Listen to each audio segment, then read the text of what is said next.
ਅਗਲੀਆਂ ਖਬਰਾਂ ਵੱਲ ਚੱਲੀਏ, ਕੁਛ ਕੁ ਇਮੀਗ੍ਰੇਸ਼ਨ ਨਾਲ ਰਿਲੇਟਡ ਵੀ ਹੈਗੀਆਂ ਆ। ਇੱਕ ਇਲੀਨੋਇਸ ਸਟੇਟ ਦੇ ਵਿੱਚ ਜਿਹੜਾ ਆਈਸ ਏਜੰਟਸ ਨੇ ਫਰੈਂਕਲਿਨ ਪਾਰਕ ਦੇ ਵਿੱਚ ਬੰਦੇ ਨੂੰ ਗੋਲੀ ਮਾਰ ਦਿੱਤੀ ਸੀ। ਫਾਦਰ ਸੀਗਾ। ਕਹਿੰਦੇ ਵੀ ਉਹਦਾ ਕਿਸੇ ਤਰ੍ਹਾਂ ਦਾ ਵੀ ਬੈਡ ਰੈਕਡ ਨਹੀਂ ਸੀਗਾ।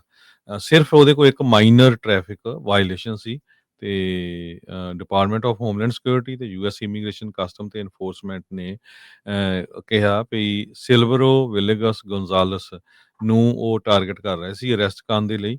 ਤੇ ਕਹਿੰਦੇ ਵੀ ਉਹ ਜਿਹੜਾ ਕ੍ਰਿਮੀਨਲ ਸੀਗਾ ਕੰਟਰੀ ਦੇ ਵਿੱਚ ਇਲੀਗਲੀ ਐਂਟਰ ਹੋਇਆ ਸੀ। ਤੇ ਜਿਹੜੇ ਉਹਦੇ ਅਟਾਰਨੀ ਆ ਮੈਨੂਅਲ ਕਾਰਡੇਨਸ, ਉਹ ਕਹਿੰਦੇ ਟੋਟਲੀ ਝੂਠ ਹੈਗਾ ਆ। ਬਿਲੇਗਰ ਗੰਜ਼ਾਲਸ ਦੀ ਫੈਮਿਲੀ ਨੇ ਉਹਦੀਆਂ ਫੋਟੋਆਂ ਸ਼ੇਅਰ ਕੀਤੀਆਂ, ਗੋਫੰਡਮੀ ਵਗੈਰਾ ਪੇਜ ਵੀ ਉਹਨੇ ਸੈੱਟ ਕੀਤਾ ਹੋਇਆ ਹੈ ਉਹਦਾ। ਤੇ ਉਹਨਾਂ ਨੇ ਕਿਹਾ ਵੀ 2 ਬੱਚਿਆਂ ਨੂੰ ਉਹ ਸਕੂਲ 'ਚ ਛੱਡ ਕੇ ਆ ਰਿਹਾ ਸੀ, ਆਪਣੇ ਪੋਤਿਆਂ ਨੂੰ। ਡਿਪਾਰਟਮੈਂਟ ਆਫ ਹੋਮਲੈਂਡ ਸਿਕਿਉਰਿਟੀ ਤੇ ਆਈਸ ਦੇ ਏਜੰਟਸ ਉਹਨੂੰ ਅਰੈਸਟ ਕਰਨ ਲੱਗੇ ਸੀ ਤੇ ਜਦੋਂ ਉਹਨੇ ਰਜਿਸਟ ਕੀਤਾ ਤੇ ਕਹਿੰਦੇ ਵੀ ਉਹ ਆਪਣੀ ਕਾਰ 'ਚ ਬੈਠ ਕੇ ਚੱਲਾ ਸੀ ਤੇ ਉਹਨਾਂ ਨੇ ਗੋਲੀ ਚਲਾ ਦਿੱਤੀ ਤੇ ਉਹਦੀ ਜਿਹੜੀ ਮੌਤ ਹੋ ਗਈ ਹੈਗੀ ਆ। ਇਹਦੇ ਸੰਬੰਧ 'ਚ ਜਿਹੜਾ ਵਕੀਲ ਆ ਉਹਨਾਂ ਦਾ, ਕਾਰਡੇਨਸ, ਉਹਨੇ ਇਹ ਕਿਹਾ ਵੀ ਜਦੋਂ ਮੈਨੂੰ ਪਤਾ ਲੱਗਿਆ ਵੀ ਮੇਰਾ ਕਲਾਇੰਟ ਸੀ ਤਾਂ ਮੈਂ ਬਹੁਤ ਅਪਸੈਟ ਹੋਇਆ। ਕਹਿੰਦਾ ਵੀ ਇਦਾਂ ਦਾ ਬੰਦਾ ਹੀ ਹੈ ਨਹੀਂ ਸੀ, ਉਹ ਇੰਨਾ ਸ਼ਰੀਫ ਬੰਦਾ ਸੀ।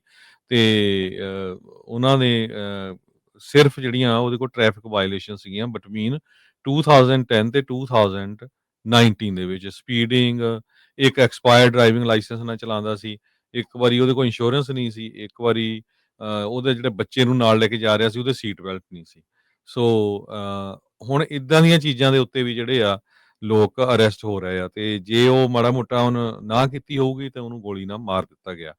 ਪਰ ਹੁਣ ਇਹਦਾ ਜਿਹੜਾ ਵਿਰੋਧ ਆ ਕਾਫੀ ਹੋ ਰਿਹਾ। ਪਰ ਟਰੰਪ ਹੁਣੀ ਉਹ ਕਹਿੰਦੇ ਵੀ ਟਰੰਪ ਹੁਣੀ ਤਾਂ ਇਹ ਕਹਿੰਦੇ ਵੀ ਜਿਹੜਾ ਬੰਦਾ ਐਂਟਰ ਕੀਤਾ ਨਾ ਅਮਰੀਕਾ ਦੇ ਵਿੱਚ ਇਲੀਗਲੀ, ਉਹ ਕ੍ਰਿਮੀਨਲ ਆ। ਇਹ ਉਹਨਾਂ ਨੇ ਪ੍ਰੈਜ਼ੀਡੈਂਟ ਟਰੰਪ ਹੁਣੀ ਕਹਿੰਦੇ ਆ ਜਾਂ ਉਹਨਾਂ ਦਾ ਟਰੰਪ ਐਡਮਿਨਿਸਟ੍ਰੇਸ਼ਨ ਆ, ਉਹ ਕਲੀਅਰਲੀ ਕਹਿ ਰਿਹਾ ਵੀ ਕੋਈ ਵੀ ਬੰਦਾ ਜਿਹੜਾ ਇਲੀਗਲੀ ਅਮਰੀਕਾ ਦੇ ਵਿੱਚ ਐਂਟਰ ਹੋਇਆ ਹੈਗਾ ਆ, ਉਹ ਕ੍ਰਿਮੀਨਲ ਹੈਗਾ ਆ। ਸੋ ਅਟਾਰਨੀ ਕਹਿੰਦਾ ਵੀ ਠੀਕ ਆ ਵੀ ਉਹ ਅਨਡਾਕੂਮੈਂਟਡ ਸੀਗਾ, ਪਰ ਉਹ ਕੰਮ ਵੀ ਕਰਦਾ ਸੀ, ਟੈਕਸ ਵੀ ਭਰਦਾ ਸੀ। ਪਤਾ ਨਹੀਂ ਕਿੱਦਾਂ ਟੈਕਸ, ਕਈ ਵਾਰੀ ਟੈਕਸ ਆਈਡੀ ਨੰਬਰ ਲੈ ਲੈਂਦੇ ਆ। ਉਹ ਬਹੁਤ ਮਿਲੀਅਨਸ ਆਫ ਲੋਕਾਂ ਕੋਲ ਟੈਕਸ ਆਈਡੀ ਨੰਬਰ ਹੈਗੇ ਆ। ਤੇ ਜੇ ਕਿਤੇ ਕੋਰਟ ਜਾਣਾ ਪਵੇ, ਕੋਰਟ ਜਾਣਾ ਪੈਂਦਾ ਸੀ। ਜੇ ਈਵਨ ਜਿਹੜੀਆਂ ਕਹਿੰਦੇ ਉਹਨੂੰ ਜਿਹੜੀਆਂ ਟਿਕਟਾਂ ਵੀ ਮਿਲੀਆਂ ਸੀਗੀਆਂ, ਕੋਈ ਆ ਜਿਹੜੀ ਟ੍ਰੈਫਿਕ ਵਾਇਲੇਸ਼ਨ ਦੀਆਂ, ਉਹਦੀ ਹੁਣ ਜਿਹੜੀ ਪੂਰੀ ਜਿਹੜੀ ਫਾਈਨ ਆ ਉਹ ਵੀ ਭਰਿਆ ਸੀਗਾ। ਤੇ ਕਹਿੰਦੇ ਵੀ ਜਿਹੜੇ ਫੈਡਰਲ ਏਜੰਟਸ ਆ ਉਹ ਕੈਮਰਾ ਉਹਨਾਂ ਦੇ ਹੁੰਦੇ ਨਹੀਂ ਹੈਗੇ, ਬੋਡੀ ਕੈਮਰਾਜ਼ ਨਹੀਂ ਹੁੰਦੇ। ਇਸ ਕਰਕੇ ਪਤਾ ਨਹੀਂ ਲੱਗਣਾ ਵੀ ਸੱਚਮੁੱਚ ਹੀ ਉਹਦੀ ਆਲਟਰੇਸ਼ਨ ਹੋਈ ਸੀ ਉਹਦੇ ਨਾਲ ਏਜੰਟਸ ਦਾ, ਜਾਂ ਉਹੀ ਉਹਨੇ ਜਿਹੜੀ ਆ ਗੋਲੀ ਮਾਰ ਦਿੱਤੀ ਹੈਗੀ ਆ। FBI ਦਾ ਜਿਹੜਾ ਸ਼ਿਕਾਗੋ ਫੀਲਡ ਆਫਿਸ ਆ, ਉਹਨਾਂ ਨੇ ਇਹ ਕਿਹਾ ਆ ਵੀ ਹਾਂ ਇਹ ਇਦਾਂ ਸਾਰਾ ਕੁਝ ਵਾਪਰਿਆ, ਪਰ ਅਸੀਂ ਇਨਵੈਸਟੀਗੇਸ਼ਨ ਦੇ ਵਿੱਚ ਹੈਲਪ ਕਰ ਰਹੇ ਹੈਗੇ ਆ। ਜੀ।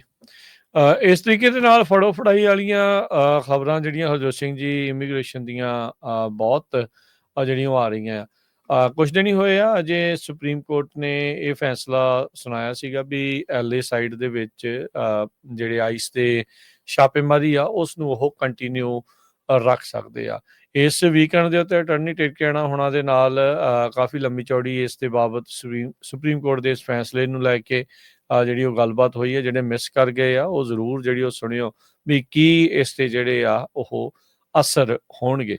ਤੇ ਇਸ ਦੇ ਨਾਲ ਨਾਲ ਉੱਥੇ ਉਹਨਾਂ ਨੇ USCIS ਦੇ ਬਾਰੇ ਵੀ ਜਿਹੜੀ ਉਹ ਗੱਲਬਾਤ ਕੀਤੀ ਵੀ ਕਿਸ ਤਰੀਕੇ ਦੇ ਨਾਲ ਇੱਕ ਨਵੀਂ ਰੂਲ ਮੇਕਿੰਗ ਬਣੀ ਆ, ਜਿੱਥੇ USCIS ਦੇ ਕੋਲ ਹਥਿਆਰਬੰਦ ਜਿਹੜੇ ਅਫਸਰ ਆ ਜਿਨ੍ਹਾਂ ਦੇ ਕੋਲ ਫਾਇਰ ਆਰਮਸ ਹੁੰਦੇ ਆ, ਉਹ ਰੱਖਣ ਦੀ ਇਜਾਜ਼ਤ ਜਿਹੜੀ ਉਹਨਾਂ ਨੂੰ ਦਿੱਤੀ ਜਾ ਰਹੀ ਆ।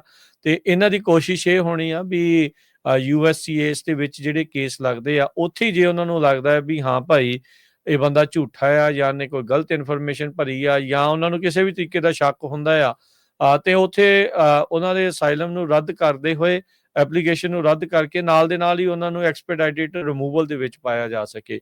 ਕਾਰਨ ਉਸ ਦੇ ਵਿੱਚ ਇੱਕ ਇਹ ਵੀ ਆ ਹਰਜੋਤ ਸਿੰਘ ਜੀ ਵੀ ਇੱਕ ਜੱਜ ਨੂੰ ਲਾਉਣਾ ਉਹਦੇ ਲਈ ਕੁਆਲੀਫਾਈਡ ਬੰਦੇ ਲੱਭਣੇ ਥੋੜੇ ਜਿਹੇ ਜ਼ਿਆਦਾ ਔਖੇ ਆ, ਪਰ ਇੱਕ USCIS ਦੇ ਅਫਸਰ ਨੂੰ ਜਿਹੜਾ ਉਹ ਲੱਭਣਾ ਜੱਜ ਦੇ ਮੁਕਾਬਲੇ ਉਹ ਉਹਨਾਂ ਨੂੰ ਕਾਫੀ ਸੌਖਾ ਹੈ ਤੇ ਉਹਨੂੰ ਟ੍ਰੇਨਿੰਗ ਦੇਣੀ ਉਸ ਦੇ ਹਿਸਾਬ ਦੇ ਨਾਲ ਕਾਫੀ ਜਿਹੜੀ ਸੌਖੀ ਹੋਊਗੀ। ਸੋ ਇੱਕ ਇਹ ਚੇਂਜ USCIS ਦੇ ਵੱਲ ਨੂੰ ਜਿਹੜਾ ਉਹ ਵੱਧ ਰਿਹਾ ਆ। ਸੋ ਫੈਡਰਲ ਰਜਿਸਟਰ ਦੇ ਵਿੱਚ ਆਲਰੇਡੀ ਜਿਹੜੀ ਨਵੀਂ ਰੂਲ ਮੇਕਿੰਗ ਦੇ ਤਹਿਤ ਇਸ ਨੂੰ ਜਿਹੜਾ ਉਹ ਪੋਸਟ ਕਰ ਦਿੱਤਾ ਗਿਆ ਹੈਗਾ ਆ। ਸੋ